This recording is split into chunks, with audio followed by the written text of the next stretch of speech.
Welcome back नाजरीन। नाजरीन, बारिशों का सिलसिला शुरू हो चुका है और हर दफ़ा एक सोच जो है वो पनपती और जहनों में उठती दिखाई देती है कि जी चंद मिनटों की बारिश है और जहमत करार दे दी जाती है। इसके ऊपर आज हम बात करेंगे। हमारे साथ टेलीफोन लाइन पे मेयर कराची मुर्तज़ा वाफ साहब हैं और जानने की भी कोशिश करेंगे कि इस वक्त बल्दिया उज़्मा कराची और दीगर कंसर्न अथॉरिटीज़ की क्या तैयारियाँ हैं और इस वक्त सिचुएशन कैसी देख रहे हैं। बहुत शुक्रिया मुर्तज़ा वाफ साहब टाइम देने के लिए। इस वक्त इंतजामिया ने क्या तैयारियां कर रखी है, नाजरीन यकीनी तौर पर ये सुनना और जानना चाहेंगे। देखिए, आज कराची के मुख्तलिफ मकामात पर मुख्तलिफ नौयत की बारिश हुई, जिसमें जो सबसे बड़ा इम्पैक्ट था वो डिस्ट्रिक्ट वेस्ट में आया। जो सुरजानी मंगो पीर का गुलशन मेमार का एरिया था या मलीर का एरिया था, वहां पर तकरीबन 60 से 65 मिलीमीटर बारिश हुई है और वो सारा पानी जो है वो डिस्ट्रिक्ट सेंटर से होता हुआ गुज्जर नाले में जाता है। इसके अलावा शहर के और एरियाज के अंदर भी बारिश होती रही। अब सिवाय चंद मकामात के बाय एंड लार्ज शहर की जो सिचुएशन थी वो अंडर कंट्रोल रही। आपको याद होगा मादी में हल्की सी बारिश के बाद कराची के अंडरपासेस जो हैं वो समंदर का लुक पेश करते थे। अब की बार ऐसा नहीं हुआ। तमाम आपकी जो मेजर शाहराएं थी, सड़कें थी, वो बिल्कुल क्लियर रही और मैं खुद इस वक्त रात के पहर शहर के राउंड पर हूँ और इस वक्त भी अमला जो है हमारा वो मौजूद है ग्राउंड पर कि अगर खुदा ना खास्ता बारिश रात को भी होती है तो सिचुएशन को टैकल करने के लिए इंतजामिया मौजूद हो। तो मेरे ख्याल में सिचुएशन अंडर कंट्रोल रही। 2-4 जगहों पे हमें कुछ परेशानी का सामना करना पड़ा, जिसकी प्रॉब्लम हमने पिन पॉइंट कर ली है और इंशाल्लाह उसको भी रिजॉल्व कर लिया। मतलब आप साहब, हम एक सवाल जो है वो यकीनी तौर पे एक बड़ा शहर है, आपके ऊपर भी एक बहुत बड़ी जिम्मेदारी है। देखिए, मामला ये है कि जब भी हम कंसर्न अथॉरिटी से बात करते हैं और एक सवाल ये उठता है कि जी 30% का लैंड ओनिंग एजेंसी KMC है और उसके आप मेयर हैं, तो ये जो इतनी बड़ी लैंड ओनिंग दीगर एजेंसीज हैं उसके मेयर आपके इख्तियारात नहीं आते, तो आप कानूनदान हैं, सिंध हुकूमत क्या इसके ऊपर कोई ऐसी चीज़ हिकमत अमली बना सकती है कि जनाब मेयर के पास जो है वो इतने इख्तियारात हो कि वो पूरे शहर के अंदर अपने जो प्रैक्टिस है वो कर सके और इसके ऊपर कानून के मुताबिक असेंबली के अंदर कोई लेजिस्लेशन चीज़ हो सकती है? क्योंकि एक बड़ा शहर है, हर शख्स ये बात करता है कि जी कराची चलता है तो पाकिस्तान चलता है, एक माशी हब है। इसके ऊपर हम चाहेंगे कि आपका भी पॉइंट ऑफ व्यू आए। देखिए, अब शहर का 30% हो हिस्सा, 50% हो, 70% हो, जब कोई अच्छा काम होता है तो उसका क्रेडिट लेने के लिए सब लोग आ जाते हैं और जब कोई बुरी चीज होती है या कोई मायूस कुन चीज हो जाती है तो उसका सारा मलबा जो है वो मेयर के ऊपर डाल दिया जाता है। तो मैं उसमें भी जाना नहीं चाहूंगा कि जी मैं 30% का हूँ या 40% का हूँ। जो ग्राउंड रियलिटी है वो ये है कि ये हमारा शहर है, ये मेरा शहर है, हम सबका शहर है, हम सबको अपना अपना किरदार अदा करना है। हाँ, तो बहुत सारे इश्यूज आते हैं, फाइनेंशियल कंट्रोल की बात कर लें, कुछ एडमिनिस्ट्रेटिव कंट्रोल की बात कर लें, जिसको एट द राइट टाइम हम एंगेज करके मामलात को रिजॉल्व करेंगे।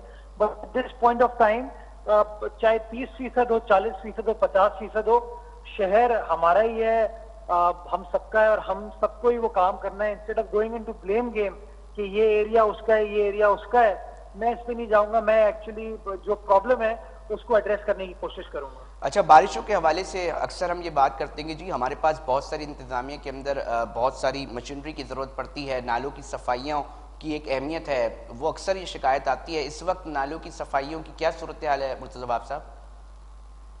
जी जरा वापस पूछिएगा सवाल।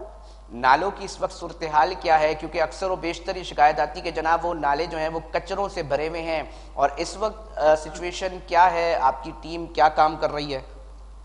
अच्छा देखिए, अगर नाले इस वक्त भरे हुए होते ना तो 60 मिलीमीटर की बारिश के बाद शहर इस वक्त डूब चुका होता।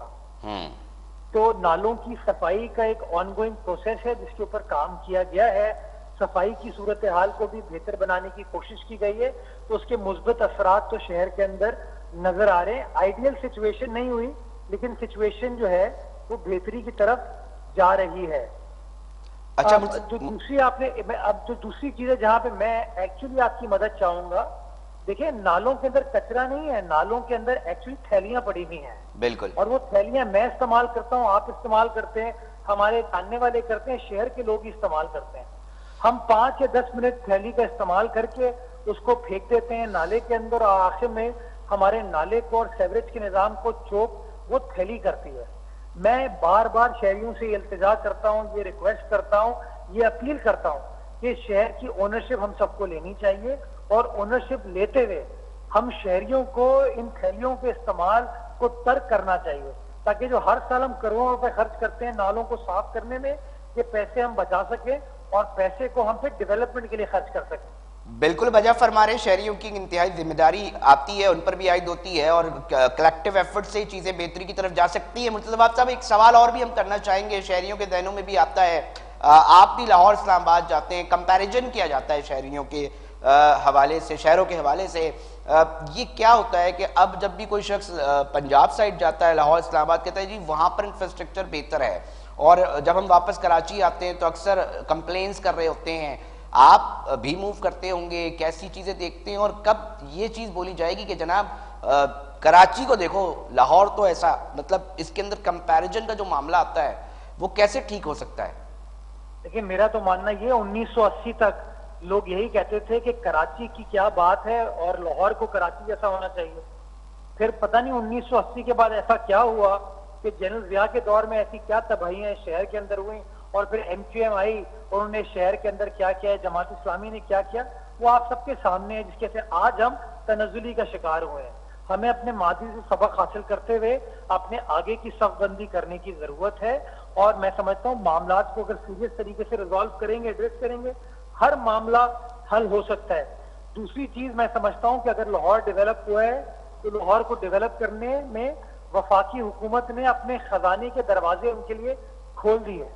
कराची शहर के अंदर बदकिस्मती के साथ वो खजाने का मेरे ख्याल में खेब ही जो है ना, वो कराची के लिए नहीं है, जिसके लिए मैं, ये जो हमारे कराची से बहुत सारे MQM के दोस्त इलेक्ट होके गए हैं, वफाकी वजीर भी हैं, मैं उनको कहूंगा जरा वफाकी हुकूमत को झंझोड़े, उनके जमीर को झंझोड़े इस बात के ऊपर कि भाई ये शहर 70% रेवेन्यू पाकिस्तान को देता है, इस शहर का हक है कि वफाकी हुकूमत अपने PSDP में इस शहर के लिए मेगा मंसूबे दे, KMC को कंट्रीब्यूट करे ताकि वो काम किया जा सके। प्रोविंशियल गवर्नमेंट जो पीपल्स पार्टी की है वो तो हमारी मदद कर रही है, वो तो हमें सपोर्ट करती है, लेकिन जिस तरीके से मैं समझता हूँ फिराक गली के साथ पंजाब के दारुल हुकूमत लाहौर के ऊपर वफाकी हुकूमत ने खर्चा किया है, उसी तरीके का 50% भी अगर कराची के साथ कर लें तो मैं समझता हूँ कराची के सारे मसाइल हल हो जाएंगे। मुर्तज़ा साहब, आखिरी सवाल मैं करना चाहूंगा, क्योंकि यकीनी तौर पे आप दौरे पे निकले हुए हैं, मसरूफ हैं और टीम को भी देख रहे हैं। एक मामला ये है कि आपने खजाने की बात की, बिल्कुल दखल है, बहुत अहमियत का हामिल है ये मामला, क्योंकि जब कौमी खजाने, मगर एक आम आदमी देखता है कि जी इस शहर के अंदर माफियाज खजानों से भरे नज़र आते हैं, इसी शहर से वो कमा रहे होते हैं मुख्तलिफ दूसरे रास्तों से, मगर इस शहर की इंतज़ामिया के पास पैसे नहीं होते। अक्सर और बेशतर ये शिकायत आ रही होती है कि जी फंड्स नहीं है, इस फंड्स की कमी को कि इलेक्ट्रिक के ज़रिए बैठकर आप हल करने की कोशिश कर रहे हैं। एक आम आदमी तक वो मैसेज बहुत ही डिफरेंट गया। हम चाहेंगे आपसे क्लियर एक और चीज़ भी जाए कि वो असल में है क्या, कितना टैक्स लिया जाएगा और साथ में रेवेन्यू कितना जनरेट कर सकेगी, क्योंकि एक आपके मुखालिफिन ये बात करते हैं कि जनाब KMC को तो मिलेगा ही कुछ नहीं। मेरे मुखालिफिन झूठ बोलते हैं, झूठ बोलते हैं, झूठ बोलते हैं, वो गलत बयानी करते हैं, गलत बयानी करते हैं, गलत बयानी करते हैं। ये वो लोग हैं जो नहीं चाहते इस शहर कराची के मसाइल हल हों और KMC जो है अपने पैरों पर खड़ा हो। मैं सिर्फ बताना ये चाहूंगा कि ये लोग जो अपने आप को मोहसिन कहते हैं, इस शहर का इनके दौर में 5,000 रुपए टैक्स लिया जाता था।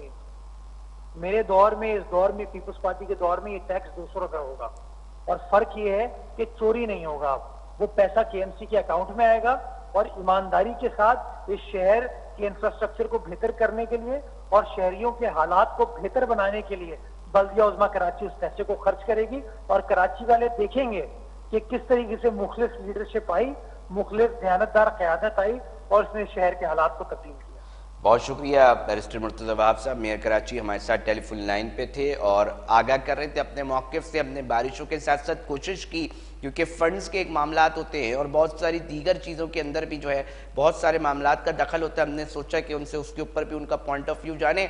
इस वक्त सड़कों पे दिखाई दे रहे हैं, उनका कहना है कि जी आवाम के लिए हम खड़े में हैं और कोशिश कर रहे हैं। जो टीम है वो भी वहाँ पर मौजूद है और इस वक्त वो जहमत की सूरत हाल जिस तरह वो बता रहे थे कि वो नहीं देखनी पड़ेगी। अब मुस्तकबिल करीब में देखते हैं कि क्या सूरत हाल बनती है। नाज़रीन, वक्त हुआ एक ब्रेक का, ब्रेक पे जाते हैं, फिर हाजिर होते हैं।